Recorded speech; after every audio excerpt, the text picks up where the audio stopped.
अस्सलाम वालेकुम first year बेटे, open your physics book. Next topic आज हम स्टार्ट करेंगे अपना 11.2 बुक का पेज नंबर 249 आप लोग ओपन करें। टॉपिक हमारा आज का है frames of reference. Let's start with the reading, then इंशाल्लाह मैं साथ साथ आपको एक्सप्लेन करूंगी। Topic 11.2 frames of reference.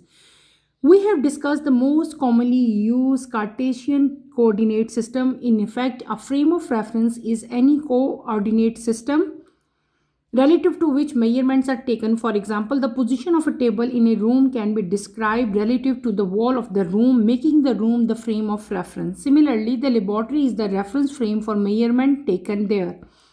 If the same experiment is performed in moving train, the train becomes the frame of reference. The position of spaceship can be described relative to the position of distant star, making a coordinate system based on these stars from the frame of reference. छोटा सा topic है यहाँ पे जो मैंने अभी study किया। हमने क्या स्टडी किया बेटे? मैंने आपको बताया frame of reference. What is frame of reference? Frame of reference क्या है, इसको आप किस तरह से डिफाइन करोगे, इसकी डेफिनेशन आप कैसे राइट करोगे?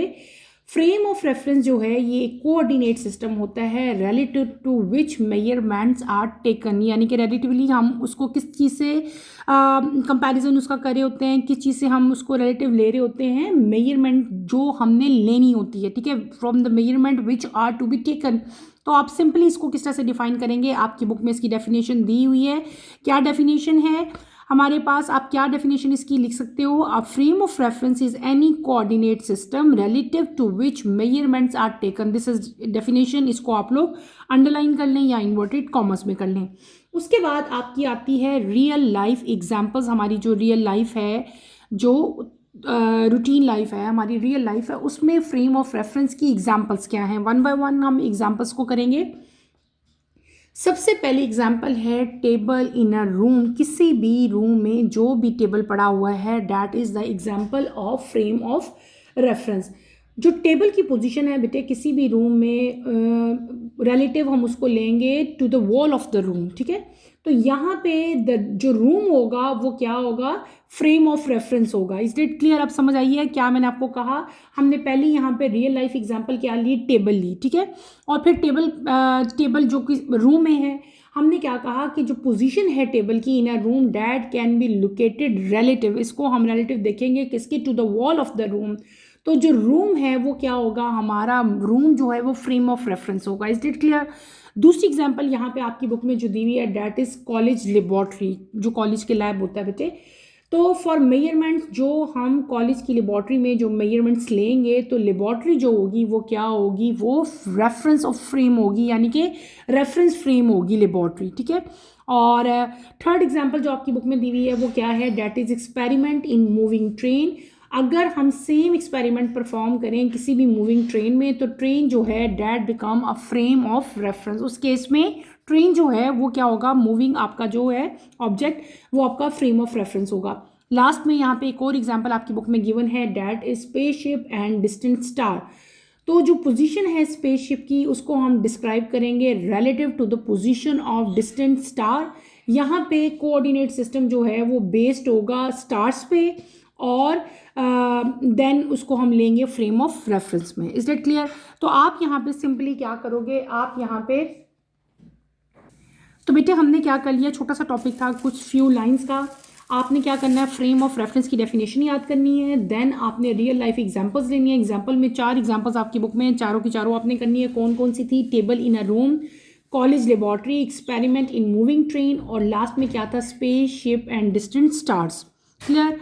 नेक्स्ट टॉपिक की तरफ हम आते हैं, inertial and non inertial frame of reference. An inertial frame of reference is defined as a coordinate system in which the law of inertia is valid. This means a body at rest remains at rest unless acted upon by an unbalanced force that produces acceleration. Other laws of nature also apply in such a system. For instance, a body placed on the earth remains at rest unless an unbalanced force acts upon it, indicating that the earth can be considered as inertial frame of reference. A body in a moving car moving with uniform velocity relative to the earth also remain at rest, so the car is also an inertial frame of reference. Thus, any frame of reference moving with uniform velocity relative to an inertial frame is also an inertial frame.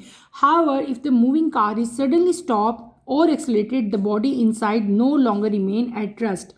In such cases, the car is not an inertial frame of reference. Therefore, an accelerated frame of reference is a non-inertial frame. While Earth is rotating and revolving, making it strictly speaking a non-inertial frame, it is often treated as an inertial frame due to its relatively small acceleration. Okay बेटे, जो topic मैंने अभी read किया है that is inertial and non inertial frame of reference. पहले हम बात करते हैं इनर्शियल फ्रेम की. इनर्शियल फ्रेम ऑफ रेफरेंस क्या चीज़ है, ठीक है, किसको हम कह रहे हैं. इनर्शियल फ्रेम ऑफ रेफरेंस को हम इस तरह से डिफाइन करेंगे कि कोई भी कोऑर्डिनेट सिस्टम जो कि जिसमें हम लोग लॉ ऑफ इनर्शिया को वैलिड करार दे सकें, यानी कि लॉ ऑफ इनर्शिया उस सिस्टम में वैलिड हों, उसको हम लोग क्या कहेंगे, इनर्शियल फ्रेम ऑफ रेफरेंस कहेंगे.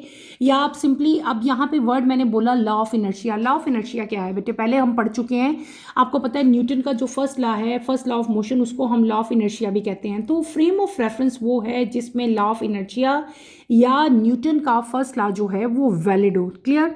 उसके बाद यहाँ पे जो इनर्शियल फ्रेम ऑफ रेफरेंस होता है बेटे, ये रेस्ट पे भी हो सकता है या ये कांस्टेंट वेलोसिटी के साथ मूव भी कर सकता है.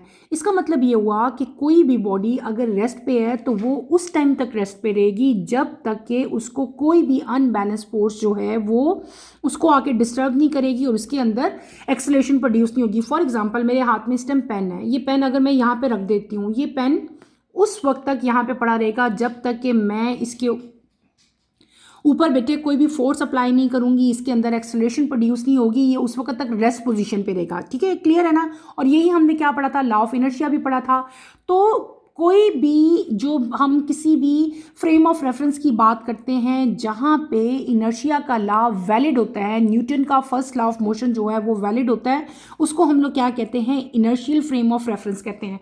और ये फ्रेम ऑफ रेफरेंस दोनों चीज़ों के लिए, चाहे आपकी बॉडी जो है वो यूनिफॉर्म एक्सेलरेशन के साथ मूव कर रही हो, यूनिफॉर्म वेलोसिटी के साथ मूव करी हो, चाहे वो बॉडी आपकी रेस्ट पोजीशन पे हो, दोनों केसेस पे ये अप्लाई होगा. छोटी सी एग्जांपल मैंने आपको इसकी दी कि अगर ये पेन मैं यहाँ पे इन केस रख देती हूँ, ये पेन उस वक्त तक यहाँ पे पड़ा रहेगा, या ये आईपैड है, ये इस टेबल पे उस वक्त तक पड़ा रहेगा जब तक कि मैं इसके ऊपर फोर्स अप्लाई करूँगी, इसमें एक्सेलरेशन प्रोड्यूस होगी तो ही ये अपनी पोजीशन चेंज करेगा, अदरवाइज ये अपनी पोजीशन चेंज नहीं करेगा.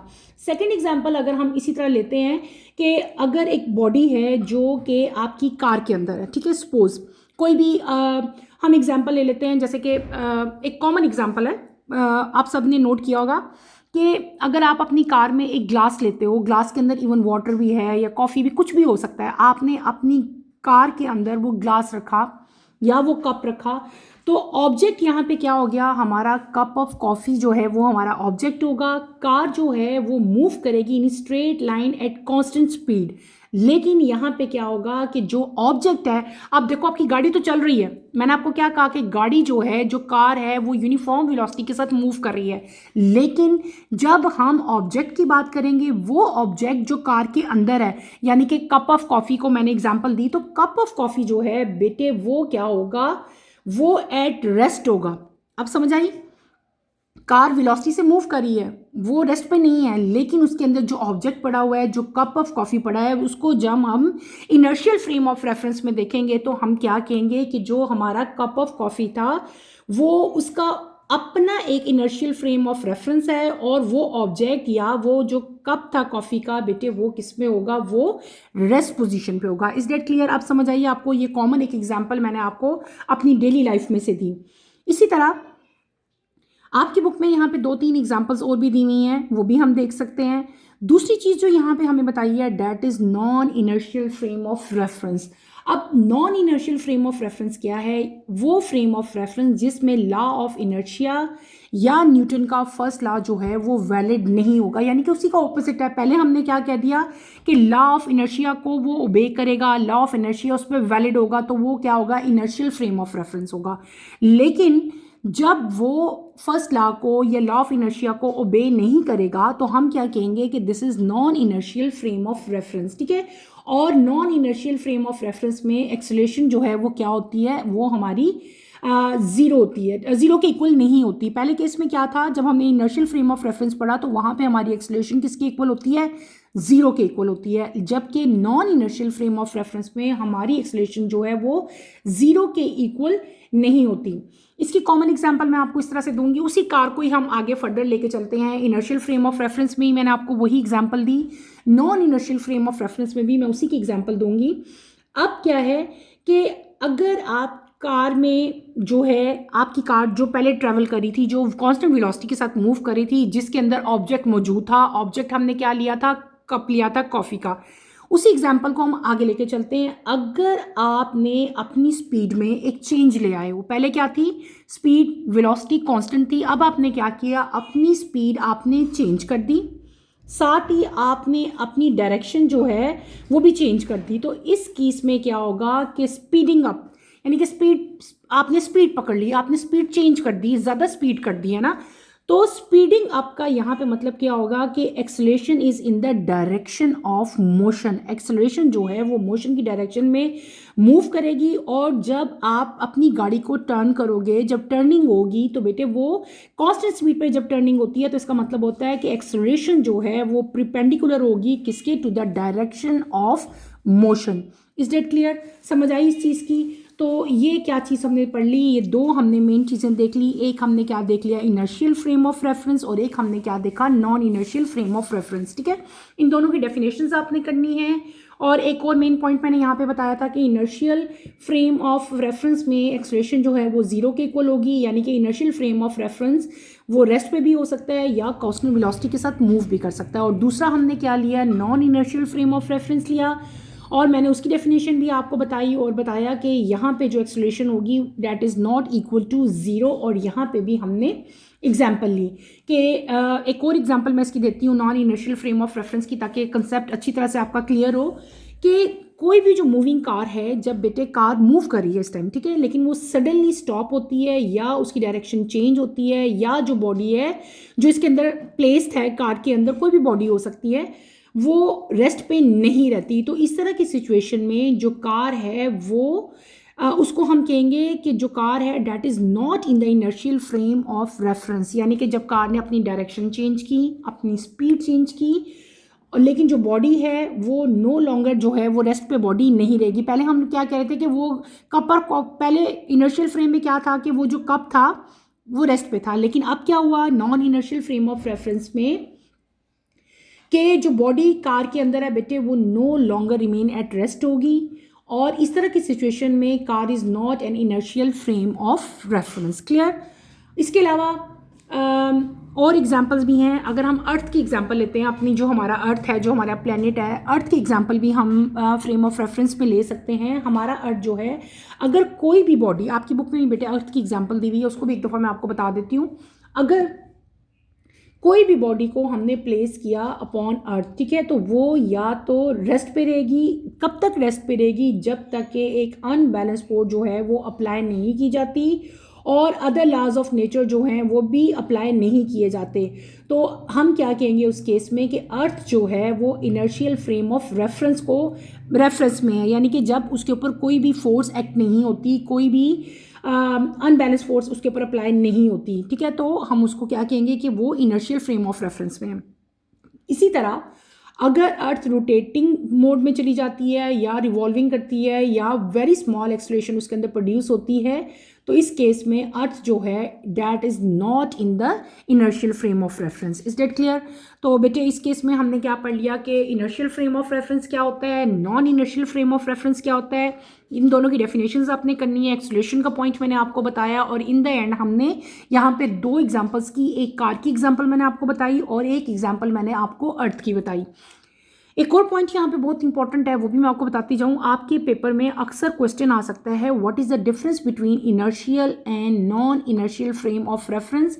इन दोनों फ्रेम ऑफ रेफरेंस में डिफरेंसेस क्या हैं, मैं आपको वो डिफरेंसेस नोट करवाऊंगी। आप लोग मेरे साथ साथ बेटे वो डिफरेंसेस नोट कर लो अपनी अपनी नोटबुक में, और इनको आपने अपने एग्जाम के लिए जो है वो प्रिपेयर करना है। तो let's start with the differences between inertial and non inertial frame of reference. ठीक है, one by one as usual, जिस तरह हम लोग पहले दो कॉलम बनाते हो आप लोग बुक में, हमेशा एक साइड पे हम एक चीज़ को मेंशन करेंगे, सेकंड में हम सेकंड चीज़ को मेंशन करेंगे और यहाँ पे हम अपने डिफरेंसेस लिखेंगे। ऑलरेडी मैंने यहाँ पे 2 कॉलम बना लिए हैं, आपको नज़र आ रहे होंगे स्क्रीन पे। एक साइड पे हम लिखते हैं इनर्शियल फ्रेम, ठीक है। यहाँ पे मैं मेंशन कर देती हूँ inertial frame, inertial frame INERTIAL, inertial frame, ठीक है। और यहाँ पे हम क्या मेंशन करेंगे, इनर्शियल फ्रेम है। और यहाँ पे हम कर लेते हैं नॉन इनर्शियल फ्रेम, INERTI,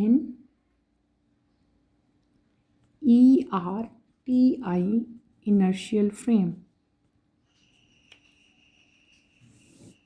पूरा भी लिख सकते हो, हाफ भी लिख सकते हो, ठीक है, कोई doesn't matter. Inertial frame of reference है ये पूरा वर्ड। ये क्या है, non inertial frame of reference. One by one इनके डिफरेंसेस मैं आपको लिखवाऊंगी, आप लोग मेरे साथ साथ इसको नोट करते जाएं।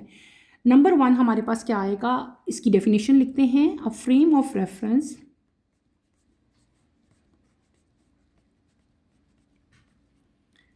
आइदर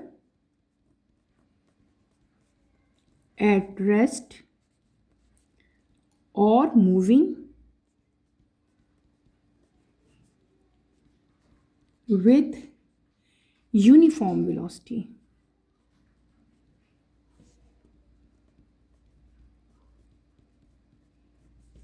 यूनिफॉर्म वेलोसिटी का मतलब होता है कि एक्सेलरेशन यहाँ पे 0 होगी, is known as inertial frame, ठीक है। ये इसकी डेफिनेशन होगी। क्लियर, ये आपने एज इट इज़ राइट कर लेनी है। अब हम चलते हैं नॉन इनर्शियल पे। नॉन इनर्शियल में क्या लिखोगे, it is a frame of reference which is either having a uniform linear acceleration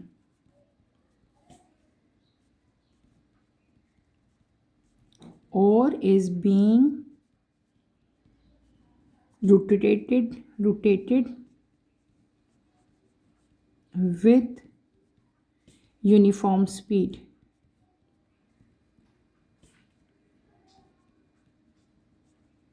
clear. अब हम चलते हैं सेकेंड डिफरेंस की तरफ। In inertial frames of reference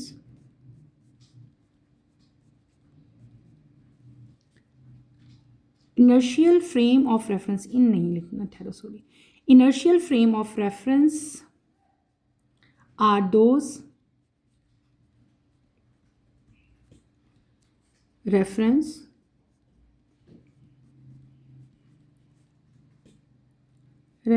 frames in which Newton's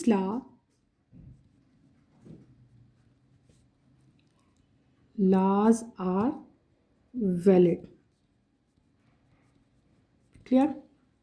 अब अगर हम सेकंड की बात करें, सेकंड पे अगर आप लोग आओ, यहाँ पे हम नंबर 2 पे नॉन इनर्शियल में क्या लिखेंगे, नॉन इनर्शियल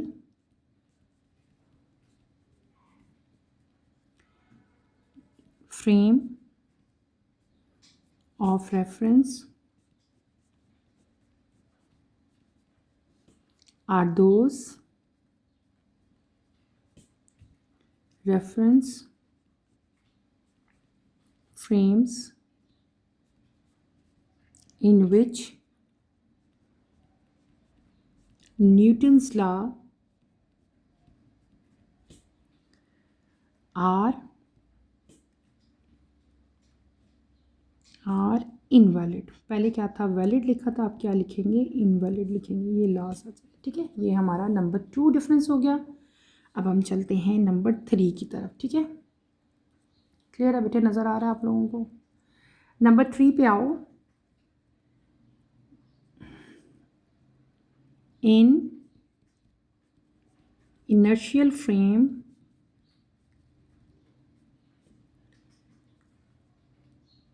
मैं पूरा नहीं लिख रही, ठीक है, चलो लिख देती हूँ। Inertial frame of reference zero force correspond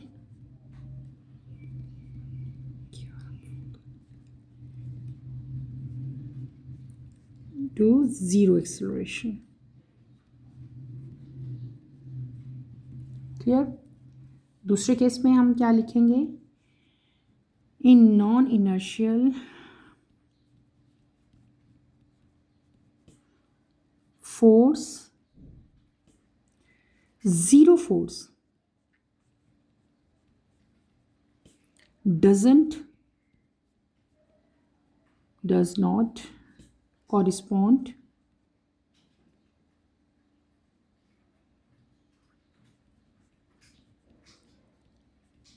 to zero acceleration. Clear. एक इसकी एग्जाम्पल मैं यहाँ पे मेंशन करती हूँ, एग्जाम्पल भी हम दे देते हैं। For example, a train moving with uniform velocity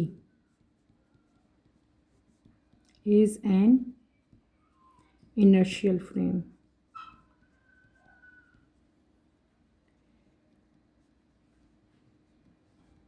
ठीक।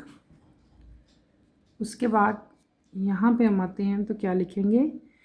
इन नॉन इनर्शियल, या इसकी एग्जाम्पल लिख लेते हैं। एग्जाम्पल में हम क्या लिखेंगे? अ freely falling elevator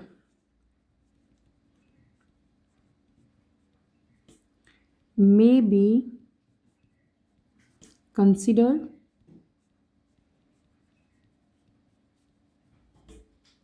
as a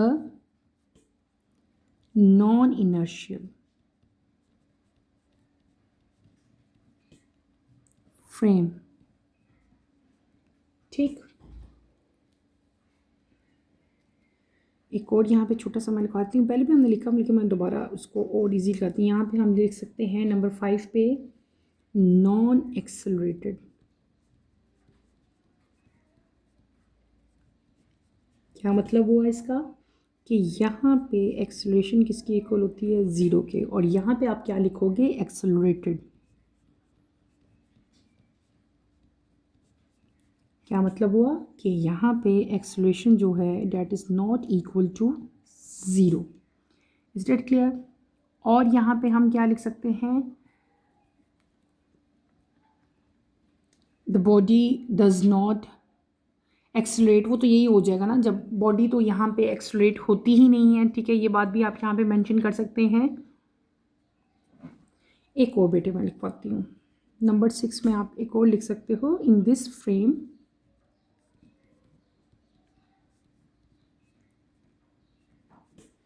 this frame आप क्या लिखेंगे? Force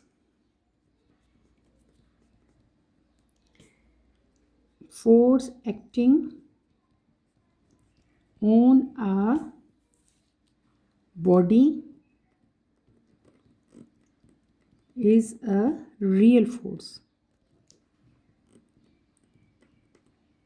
clear. इस केस में हम क्या लिखेंगे? द बॉडी अंडरगो, या एक्सेलरेशन ऑफ फ्रेम, इसका ऑपोजिट हम लिख लेते हैं, द एक्सेलरेशन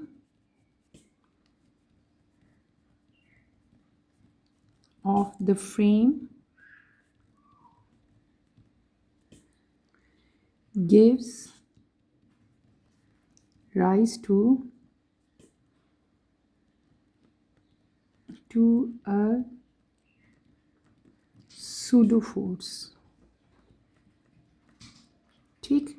ये हमारे कुछ डिफरेंसेस यहाँ पे हो गए जो मैंने आपको यहाँ पे राइट करवाए हैं। अब एक दफ़ा से सारे मैं ये रीड आउट कर देती हूँ। अगर कोई मिस हो गया है या समझ नहीं आ रहा तो उसको मैं आपको एक दफ़ा अच्छी तरह एक्सप्लेन कर दूँ। हमने क्या किया, इनर्शियल फ्रेम और नॉन इनर्शियल फ्रेम के यहाँ पे डिफरेंसेस मैंने आपको लिखवाए, ठीक है। पहले हमने क्या लिखा कि inertial frame of reference either at rest और moving with uniform velocity is known as inertial frame, ठीक है। वो फ्रेम ऑफ रेफरेंस जो कि या तो रेस्ट पे होगा या वो यूनिफॉर्म वेलोसिटी के साथ मूव कर रहा होगा, उसको हम क्या कहेंगे, inertial frame of reference. Non inertial की क्या डेफिनेशन लिखी, it is a frame of reference which is either having a uniform linear acceleration और is being rotated with uniform speed. ये इन दोनों की डेफिनेशंस भी हैं, यही डेफिनेशन आप अपने पेपर में भी राइट कर सकते हो, बुक वाली कर लो चाहे ये कर लो, दोनों ही सही हैं, दोनों आप लिख सकते हो। सेकेंड डिफरेंस मैंने क्या लिखा, inertial frames of reference are those reference frames in which Newton laws are valid.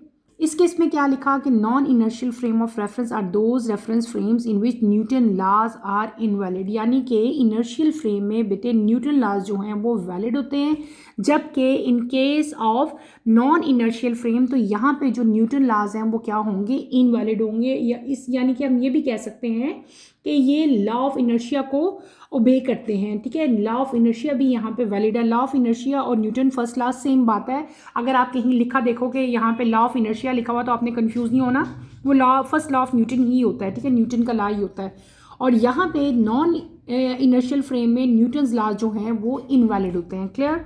अगला हमने यहाँ पे डिफरेंस क्या लिखा कि in inertial frame of reference zero force correspond to zero acceleration, और इस केस में क्या लिखा कि in non inertial frame forces zero force does not correspond to zero acceleration. Inertial frame में बेटे जीरो फोर्स कॉरिस्पॉन्ड करती है किसको, जीरो एक्सेलरेशन को, लेकिन यहाँ पे जब हम नॉन इनर्शियल की बात करेंगे तो जीरो फोर्स जो है वो कॉरिस्पॉन्ड नहीं करेगी किसको, जीरो एक्सेलरेशन को। उसके बाद मैंने यहाँ पे आपको दो एग्जांपल्स दी दोनों की। अ train moving with uniform velocity is an inertial frame. Inertial frame में हमने क्या एग्जांपल लिखी कि कोई भी ट्रेन अगर यूनिफॉर्म वेलोसिटी के साथ मूव कर रही है तो वो कौन से फ्रेम होगी, that is in inertial frame of reference. और नॉन इनर्शियल के केस में हमने क्या यहाँ पे एग्जांपल लिखी है, अ फ्रीली फॉलिंग एलिवेटर में be consider as a non inertial frame. Freely fall जो फॉलिंग आपकी वो होती है ना, कोई भी बेटे एलिवेटर, ठीक है, तो उसको हम लोग क्या कहेंगे, उसको हम लोग कहेंगे non inertial frame of reference. उसके बाद नंबर 5 डिफरेंस मैंने लिखवाया कि ये डैट इज़ जो इनर्शियल फ्रेम ऑफ रेफरेंस होता है वो नॉन एक्सेलरेटेड होता है, यानी कि यहाँ पे एक्सेलरेशन जो है वो ज़ीरो होती है, जबकि in case of non inertial frame accelerated जो है वो एक्सेलरेटेड होगी। ये नॉन एक्सेलरेटेड है, ये क्या होगी, एक्सेलरेटेड होगी, यानी कि यहाँ पे एक्सेलरेशन जो है वो ज़ीरो के इक्वल नहीं होगी। उसके बाद लास्ट डिफरेंस मैंने क्या लिखवाया कि इस फ्रेम ऑफ रेफरेंस में, यानी कि इनर्शियल फ्रेम ऑफ रेफरेंस में फोर्स जो बॉडी के ऊपर एक्ट हो रही होती है वो एक्चुअली रियल फोर्स होती है, ठीक है, और यानी कि आइडियल फोर्स नहीं होती, डैट इज़ रियल फोर्स। और यहाँ पे non inertial frame of reference में जो फोर्स प्रोड्यूस होगी डैट इज़ नॉट रियल, और इस तरह की फोर्स को हम लोग क्या कहते हैं, that is known as pseudo force, ठीक है। तो ये बेटे हमने कुछ डिफरेंसेस लिखे हैं, मैंने आपको राइट करवा दिए। ये डिफरेंसेस आप लोगों ने अपनी अपनी नोटबुक्स में उतार लेने हैं, ये आपके पेपर में आ सकते हैं, इनको आपने अच्छी तरह से प्रिपेयर करने हैं। और फिर आप सिंपल यहाँ पे जो है आपने, मैंने पहले बता दिया था, आपने इन दोनों की डेफिनेशंस करनी है, ठीक है, इनकी कुछ एग्जांपल्स हैं फ्रेम ऑफ रेफरेंस की, वो करोगे। और उसके बाद हमने क्या पढ़ लिया, इनर्शियल और non inertial frame of reference पढ़े, उनकी आपने डेफिनेशन करनी है और एग्जांपल करनी है। उसके बाद मैंने आपको यहाँ पे डिफरेंसेस भी नोट करवा दिए, डिफरेंसेस भी आपके पेपर में आ सकते हैं, ये भी आप लोगों ने लाजमी करने हैं।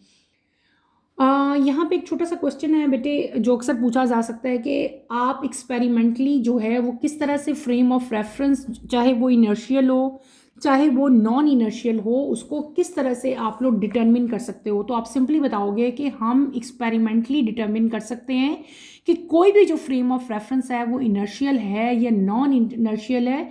हम कैसे करेंगे, हम करेंगे by observing the motion of the object उस फ्रेम में, इन दैट फ्रेम, उस फ्रेम में जो मोशन होगी किसी भी ऑब्जेक्ट को, उसको ऑब्जर्व करके हम अंदाज़ा लगा सकेंगे कि ये जो फ्रेम ऑफ रेफरेंस है ये इनर्शियल है या ये नॉन इनर्शियल है। कॉमन एग्जांपल इसकी मैं इस तरह दे सकती हूँ कि अगर आपका जो फ्रेम ऑफ रेफरेंस है वो इनर्शियल हुआ तो फ्री ऑब्जेक्ट जो है वो आपका रेस्ट पे रहेगा, ठीक है, या वो स्ट्रेट लाइन में मूव करेगा विद कांस्टेंट वेलोसिटी, ठीक है। और अगर आपका फ्रेम जो है वो बेटे नॉन इनर्शियल हुआ तो आपका फ्री ऑब्जेक्ट जो है वो अपीयर होगा टू एक्सलरेट। ये दो मेन पॉइंट्स हैं जिनसे हम लोग जो है वो डिटरमिन कर सकते हैं फ्रेम ऑफ रेफरेंस को। यहीं पे अपना टॉपिक बेटे मैं ख़त्म करूँगी। इंशाल्लाह कमिंग लेक्चर में हम स्पेशल थ्योरी ऑफ रिलेटिविटी को स्टडी करेंगे। कमिंग लेक्चर की नोटिफिकेशन के लिए आप चैनल को शेयर करें, लाइक करें और सब्सक्राइब करें और मुझे यहीं पे इजाज़त दें। इंशाल्लाह नेक्स्ट लेक्चर में आपसे दोबारा मुलाकात होगी। टिल देन अल्लाह हाफिज़। फर्स्ट ईयर टेक केयर बेटे, अपना ख्याल रखिएगा। अल्लाह हाफिज़।